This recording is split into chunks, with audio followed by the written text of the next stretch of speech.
The two biggest housing crash channels on YouTube just bought houses. Not one of them, both.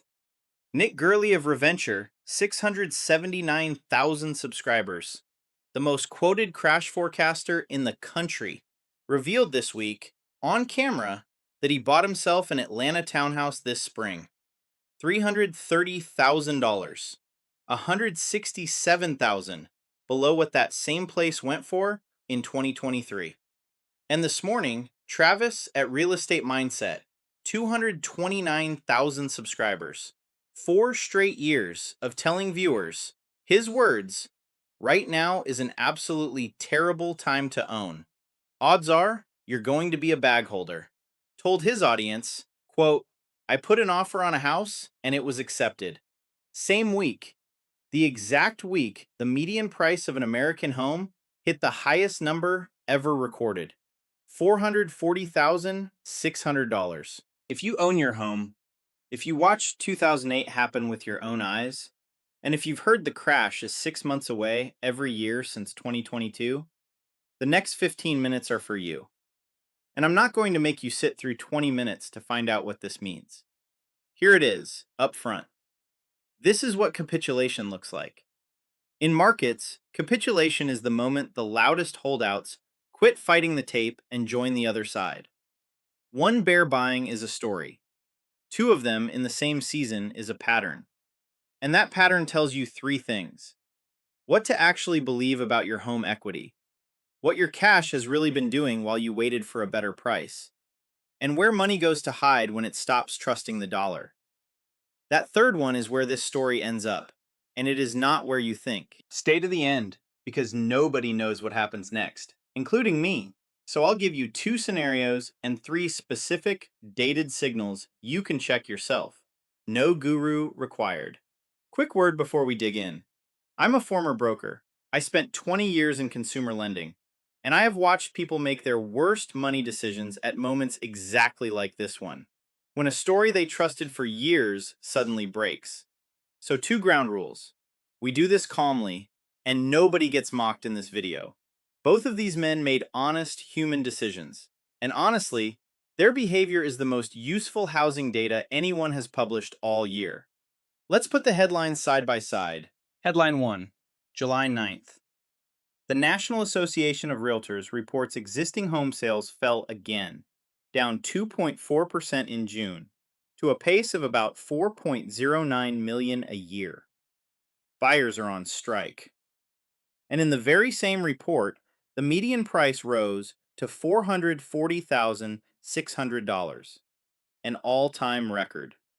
The 36th consecutive month prices were up over the year before. Hold both halves of that. Sales keep falling, and the price keeps setting records. That is not what a crash looks like. That's what a standoff looks like. Headline 2. This week, Nick Gerli sat down for a long interview and said crash pricing is setting in across the Sun Belt. And then he revealed his own move. He bought an Atlanta townhouse, $330,000, by his account, $167,000 under its 2023 price. The man whose charts told millions to wait bought this spring, quietly, and told us afterward. Headline 3. This morning, Travis, Real Estate Mindset, the Boots on the Ground Doom channel, announces his offer was accepted. And by his account, it's the same shape of deal, roughly a third under the market, with a payment about $1,000 a month lighter than renting the equivalent would run him.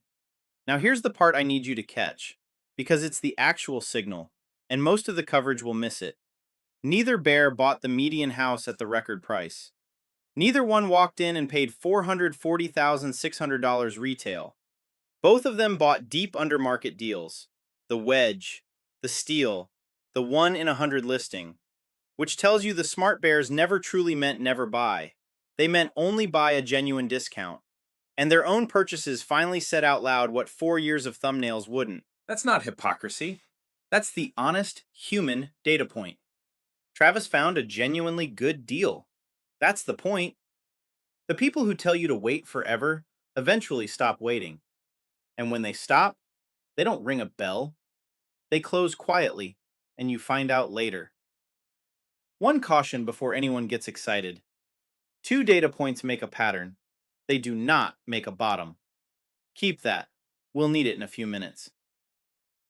Now the uncomfortable part, because two things are true at the same time. Thing one, the bears were not making it up. Affordability is genuinely historic bad. The 30-year mortgage printed 6.49% this week, per Freddie Mac. Record price, mid-6 rate. The monthly payment on the median home has rarely been heavier against the median paycheck, and a 4.09 million sales pace says buyers know it. Thing two, the crash they promised never came. Prices did not collapse. They set a record. This week, 36 months in a row of gains. 3 full years where every single month the person waiting for the crash watched the number go up. Both true. And that combination is precisely the trap for a man in his 60s sitting on home equity and cash. The affordability math whispers, this can't go on. The price tape answers, it's gone on for 4 years anyway. If you sold in 2022 to buy back cheaper, you're still renting, and re-entry just hit a record. If you parked cash on the sidelines waiting, a crash did happen to your purchasing power. Inflation did quietly what the housing crash was supposed to do loudly. It just happened to your dollars instead of their prices. So listen to what the bears' purchases are actually saying. Not, housing is cheap. Something more honest. I no longer believe that waiting in dollars beats owning something real, at the right price. Hold that sentence. It's the bridge to the third thing capitulation tells you. Priced in dollars, the median American house just hit the most expensive level in recorded history. Now change the measuring stick. Priced in Bitcoin, that same median house cost roughly 36 Bitcoin back in 2018. Today, with Bitcoin around $64,000, the record-priced house costs about 7. 36 coins down to 7, roughly 80% cheaper, while the dollar price was setting records. The house didn't change, the denominator did. And I owe you the honest version of that chart, because it gets abused. That is not houses getting cheaper. Houses went up. That is Bitcoin rising over 8 years. The measuring stick got stronger, not the asset weaker. And the ride was violent. Bitcoin touched $128,198 last October, and it sits near $64,000 today. Cut in half in 9 months. Anyone who calls that ride easy money is selling something. I'm not. I sell no coins and no loans. And this is education, not financial advice. But here's why it belongs in this story. Today, the Crypto Fear and Greed Index reads 23, extreme fear. And across the past cycles, the extreme fear stretches, not the euphoric ones, are historically when the disciplined accumulators did their buying while everyone else froze. Same lesson the two bears just taught.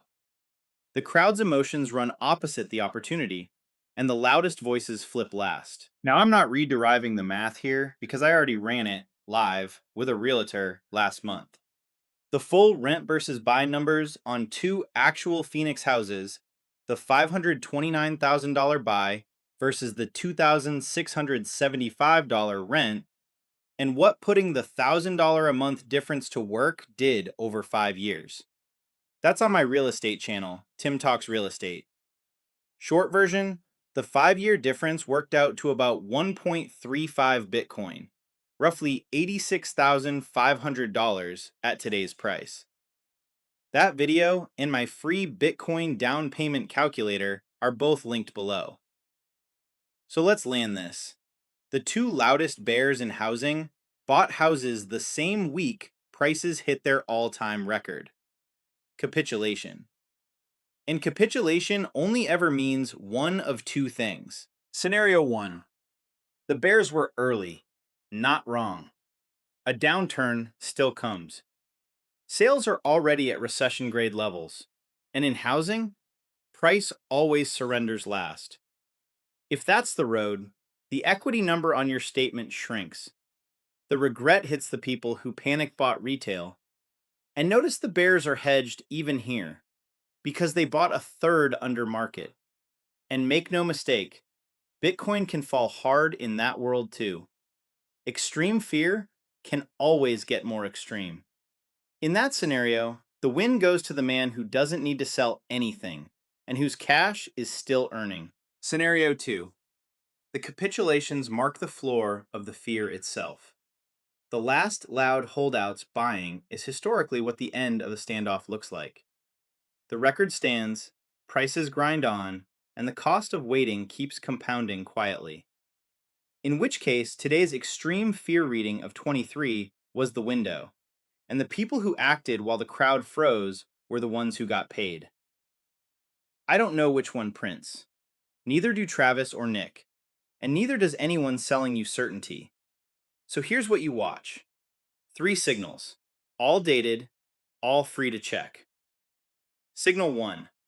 The next existing home sales report from the National Association of Realtors. The July numbers, due the 3rd week of August. 2 questions. Does the median hold above 440,000? And do sales fall again?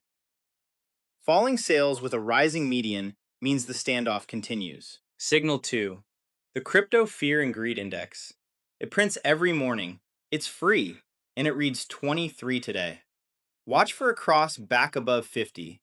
That's the frozen crowd thawing, and historically, the quiet accumulation window closing. Signal 3. Thursday's Freddie Mac rate print. 6.49% this week, and the Fed's July 29th meeting. If the Fed holds or hikes, affordability stays pinned, and scenario 1 gets stronger. One sentence to take with you. Watch what the loud voices do, not what they say. Because the Bears' own playbook was never buy. It was only buy the right deal, and don't park your life in dollars while you wait. The full realtor math is on Tim Talks Real Estate, and the free Bitcoin down payment calculator is at timtalksfinance.com. Both linked below. If this helped, subscribe. When the August housing number prints, I'll break down what it did to this story. I'll see you then.